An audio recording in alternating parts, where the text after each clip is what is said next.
కండరాల క్షీణత వ్యాధికి వచ్చిన వాళ్ళు మొత్తం మంచానికే పరిమితమవుతారు.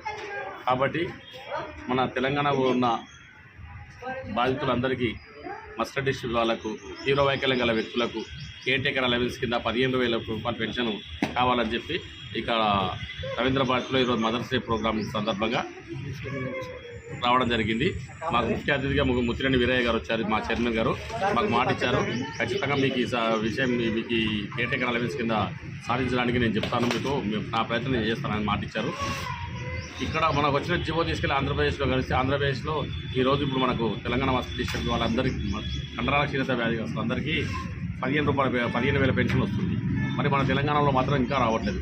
గత 10 సంవత్సరాలుగా మేము పోరాడుతున్నాం, అయినా మాకు ఇక్కడ ఏమి ఇంకా ఫలితం రాలేదు. కాబట్టి దయచేసి రేవంత్ రెడ్డి గారు మీకు చేతులెత్తి మొక్కుతున్నాము.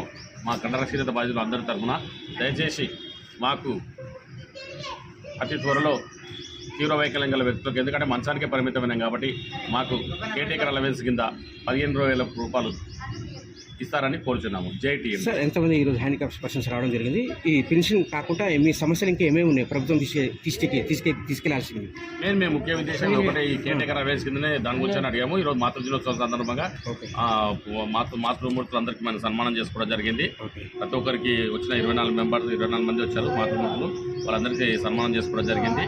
మేము ముఖ్యంగా తీవ్ర వైకల్యం గల వ్యక్తులకు 4 గోడల మధ్యలోకి బయటికి వెళ్ళాలి. వీళ్ళు బయటికి వెళ్ళాలంటే ఖచ్చితంగా వీళ్ళకు ఒక కేర్టేకర్ ఉండాలి. కేర్టేకర్ ఉండాలంటే కేర్టేకర్ అలవెన్స్ కావాలి. ఎందుకంటే మాకు ఇంత ఏజ్ వచ్చినప్పుడు తల్లిదండ్రులు ఏజ్ 70-80 ఏళ్ళు ఉంటుంది. వాళ్ళకి మేము సేవ చేయాల్సిన టైంలో మాకు వాళ్ళు సేవ చేస్తున్నారు. కాబట్టి దయచేసి కేర్టేకర్ పెట్టుకోవాలి. కాబట్టి తెలంగాణ ప్రభుత్వం స్పందించి మాకు కేర్టేకర్ అలవెన్స్ కింద 15,000 రూపాయలు పెన్షన్ ఇస్తారని కోరుచున్నాం. Thank you.